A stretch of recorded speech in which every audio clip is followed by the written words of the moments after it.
Well, hello, my dear. Down we meet at last. Sorry to bother you, madame. I don't know, but I had the weirdest feeling that came over me. It compelled me to seek you out for some mysterious reason. Yes, you learn that I have that effect on people. But goodness gracious, I am being rude. I know all about you, but you don't know me at all. Forgive me. I am called the Great Madame Strigoi, knower of all things better left unknown. Why have you summoned me here? I know your plight, and I know how best to prepare you for your journey home. Really? You know how to get me back to Paris? Okay, listen very carefully, for I'm only going to say this as many times as you ask me to. First, you need your coffin to sleep in. Do you have it here? No. And what do you mean I need a coffin to sleep in? I thought Shroudy was being, just being weird. Making me sleep in there when I had a perfectly good bed up in my boudoir. Besides, no self-respecting opera star would sleep in a coffin. It's absurd. Well, this opera star is going to have to. Now wake up, girl. You need a coffin to sleep in every night or you will die. You will die. Capiche? Well, I suppose I do, but I'm not happy about it. Being a vampire isn't about being happy. Listen, child, in life stuff just happens that we don't always like. We just have to get over it and move on as best we can. Besides, living the unlife of a vampire can be very rewarding and just as fulfilling as real life. Trust me, child, I know. You are strong, I have seen it. You'll be just fine, and I'll guide you all the way. Now, where is your coffin? At the lake shore where we left it. Uh-oh, better go get it now. Constable Atto just passed here a few minutes ago on his nightly patrol. I think he said something about investigating a scream and looking out for two strangers reported skulking hereabouts. Hurry and go get it, and bring it back. ASAP!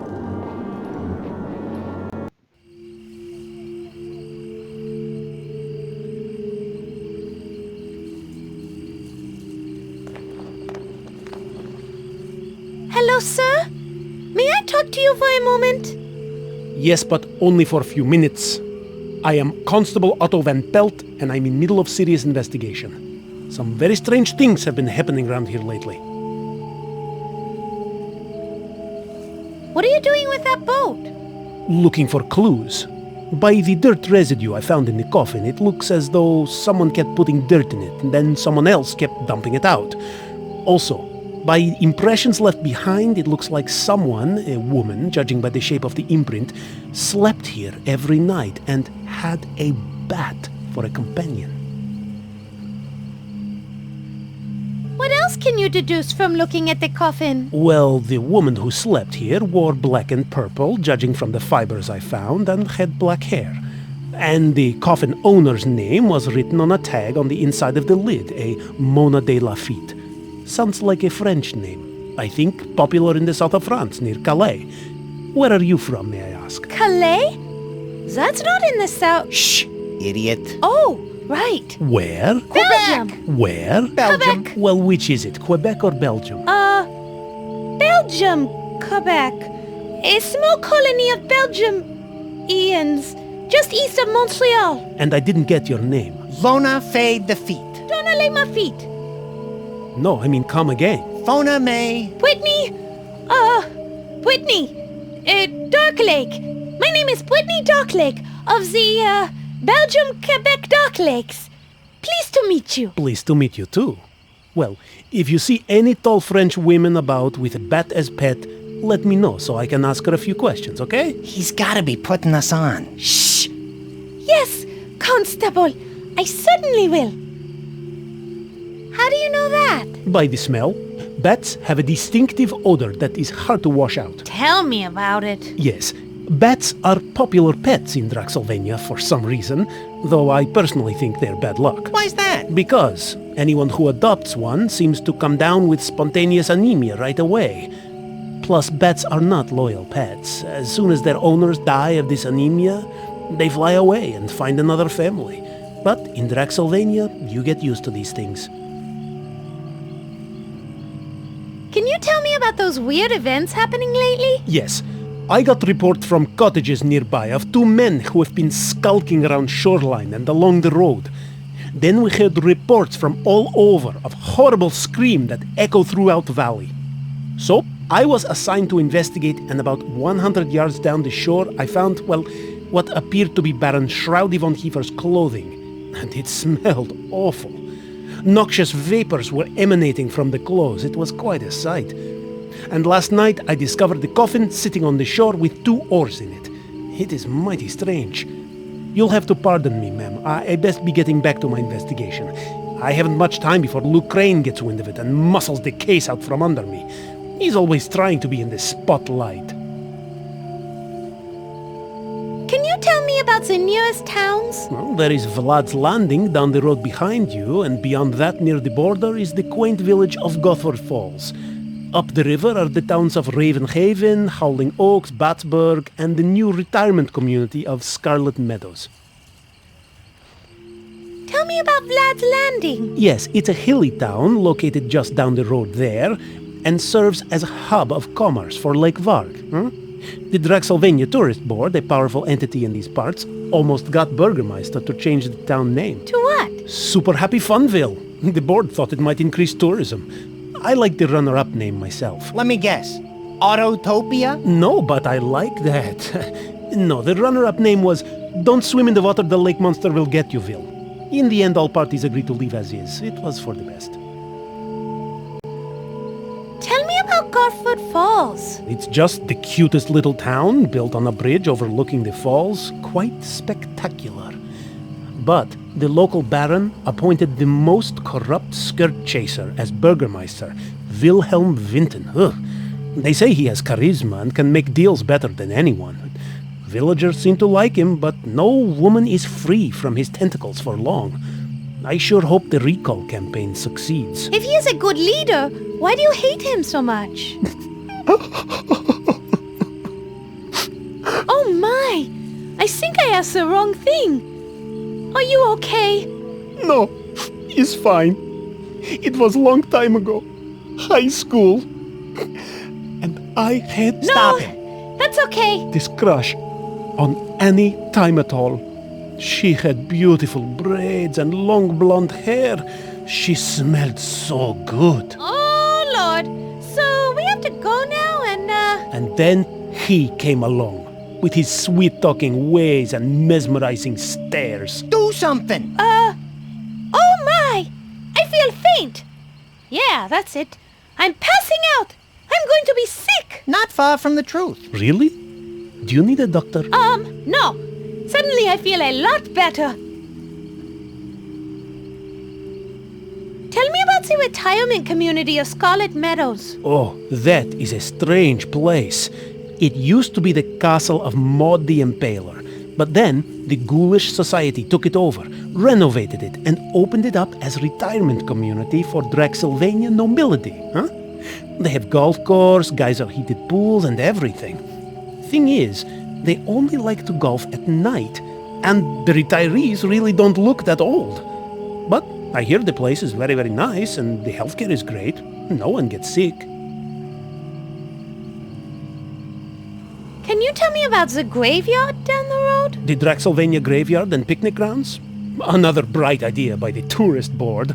They thought by throwing in some tables, swings, and grills, tourists would flock there by the droves to eat corn on the cob while sitting on top of great-grandmother. And they didn't? Actually, they did, but only at night for some reason.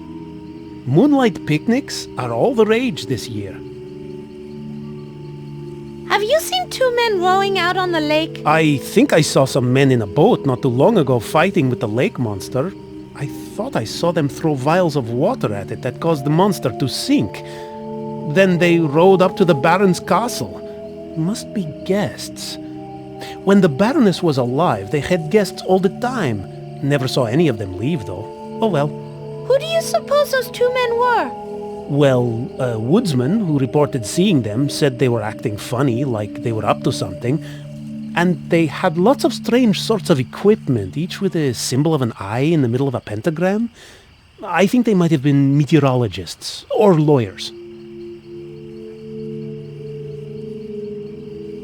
I'm out of questions for now. Okay, back to my investigation.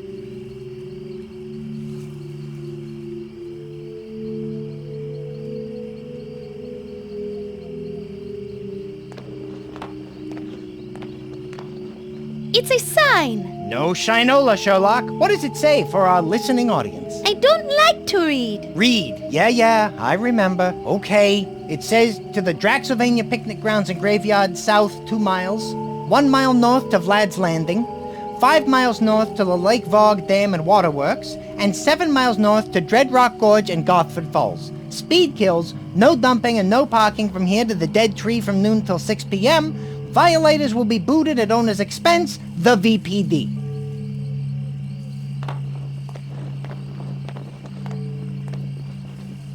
I went back to get it, but we were too late.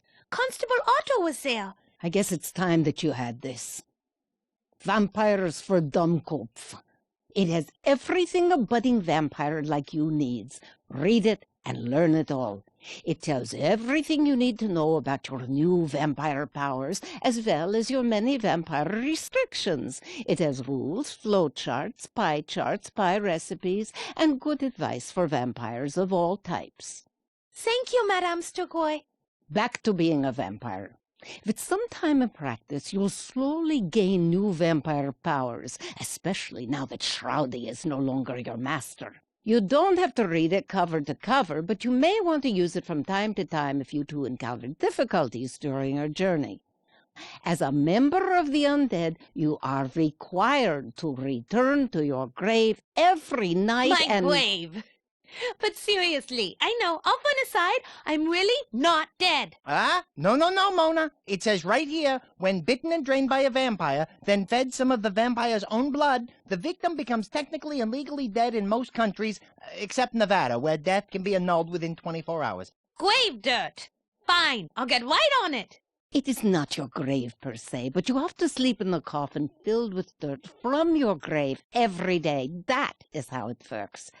You did bring that grave dirt with you when you escaped the castle, right? Not exactly. I, sort of dumped it out. I'm afraid you're going to have to go back to the castle and retrieve it. Back to the castle? Shush now! Something's coming in! Oh, great spirit of the ball, show me Sector 12! Madame Sturgoy, who are they? Vampire hunters, Monsieur Calvin and Belcou, his apprentice. Oh, why on earth did sign send them instead of Abraham? Ugh, God only knows.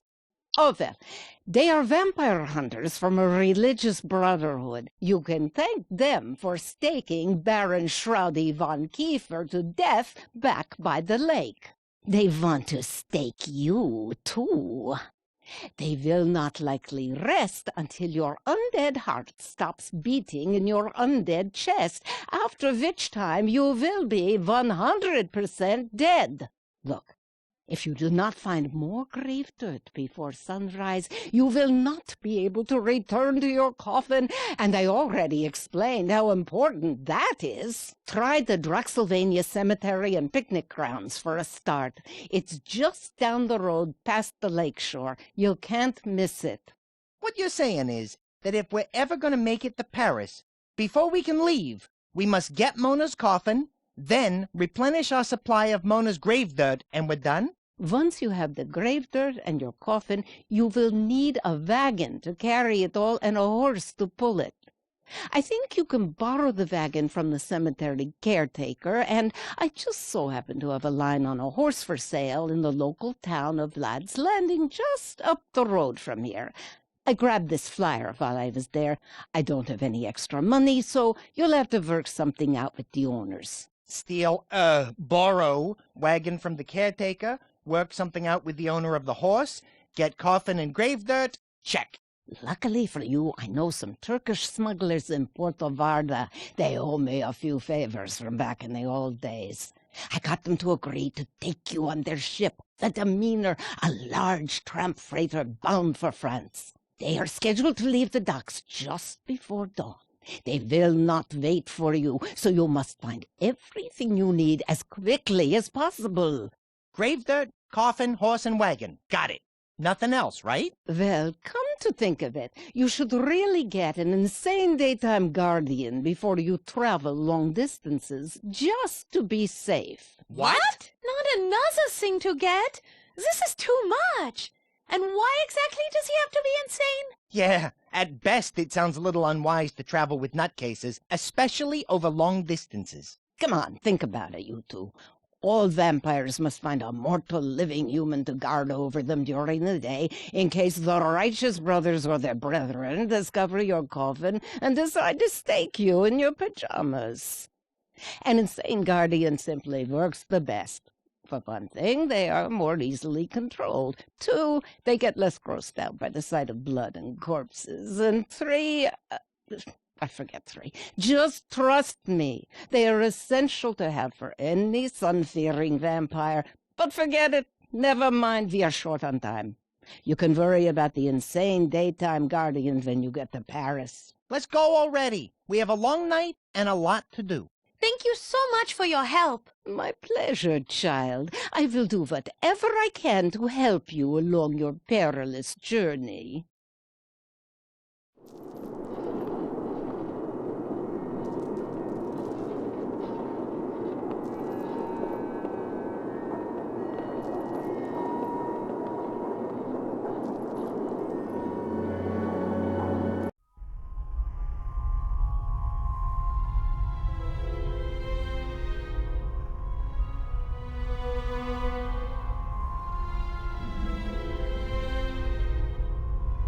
Froderick, would you mind reading this for me? My crow's feet are sore. Sore my ear. All right, fine. In a nutshell, it says you can't enter homes without being invited in first. You also can't enter if they have holy symbols, garlic, red or white roses, or hawthorn branches on the entrance. Froderick, would you do the honors? It says, in a nutshell, that vampires wear black cloth because it protects them from holy magic, such as holy water, crosses, and the sun.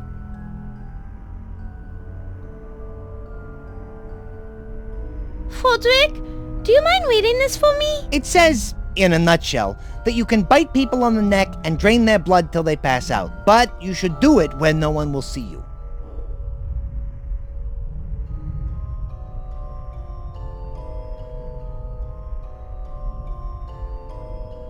Have you been in Draxylvania for more than one day? Regrettably, yes. Have you craved blood even once? I like my steak rare. I'm French. Are you a child of the night? An opera starlet is never seen by day. Do you wear a ribbon around your neck to hide 2 fang-shaped wounds? It's the latest fashion in Paris. You passed the test! Mona, you are definitely a vampire. I passed! I did it! Oh, wait! I am not a vampire! They're so stupid, just like you! Stop! Am I really a vampire? Be sure before you bite.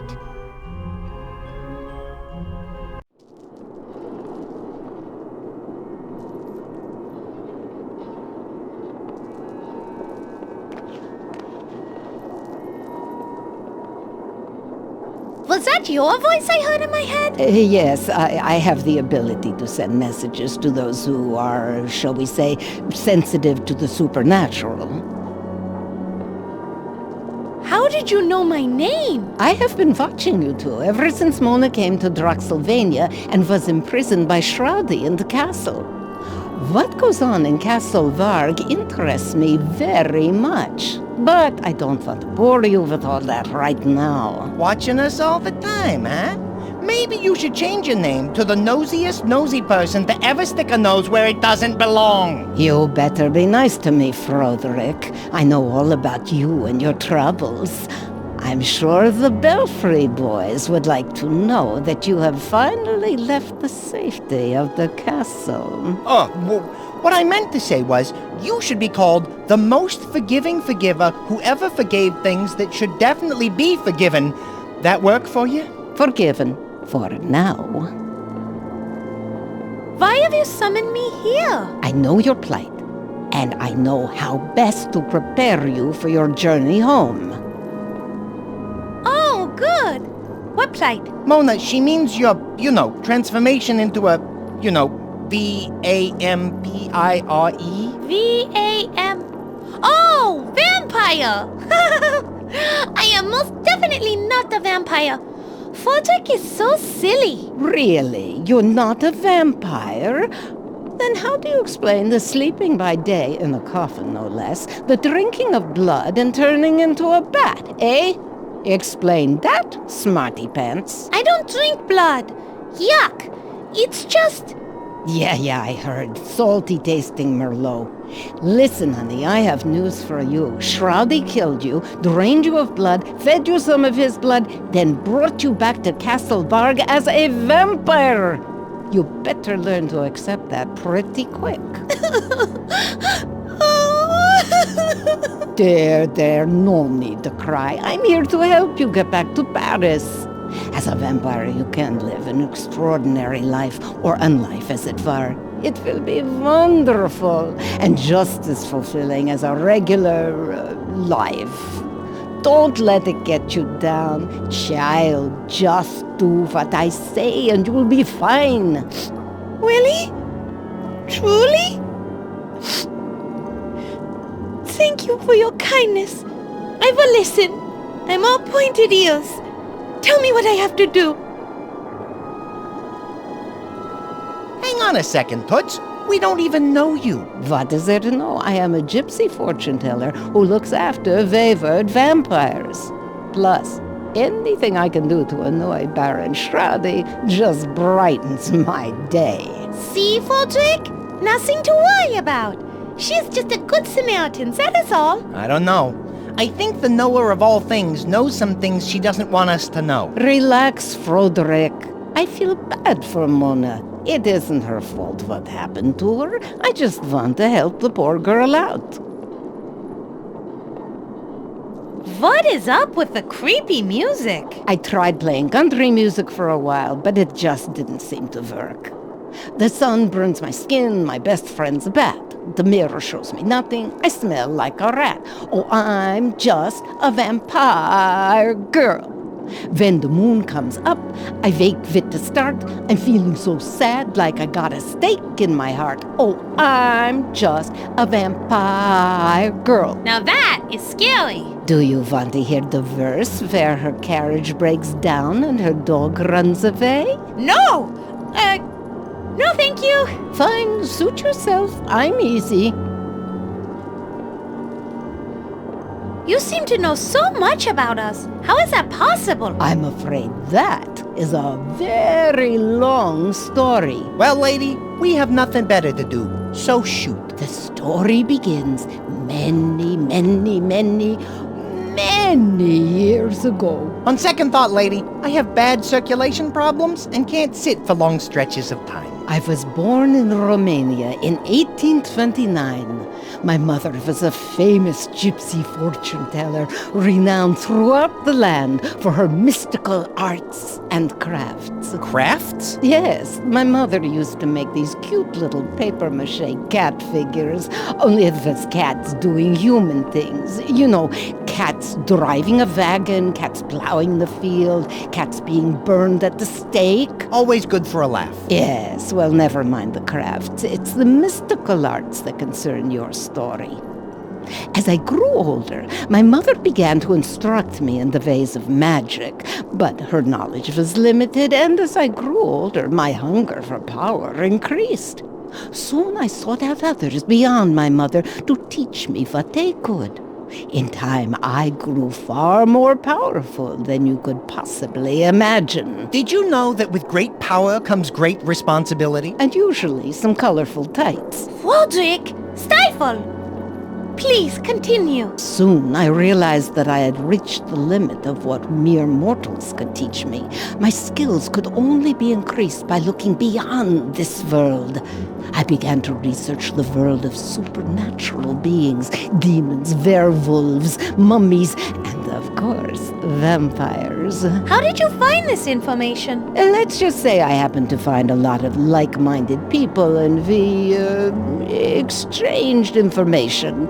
My power and knowledge grew quite a bit while I was associating with these people. Gee, you don't say. I do say. But I got more than I bargained for. My desire for power made me do things I didn't realize I was capable of doing. Oh my! If you don't mind me asking, what sort of things? I am ashamed to admit it, but I acquired this arcane knowledge in less than honest ways. I get it. The 5-finger discount. You know, it would only take me 2 fingers to place a curse on you that would last 5 generations. Yeah? Well, it would only take 1 finger for me to tell you what I think of you and your curses. Oh, Vladzik, stop it! She's being honest with us. Don't antagonize her. Please go on, Madame Strigoi. Thank you, sweetheart.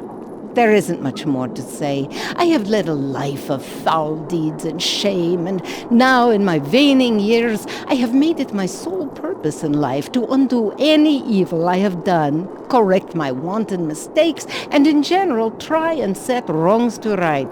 Tonight, I will correct the wrong that has been done to you by getting you on the path home to Paris. Au revoir!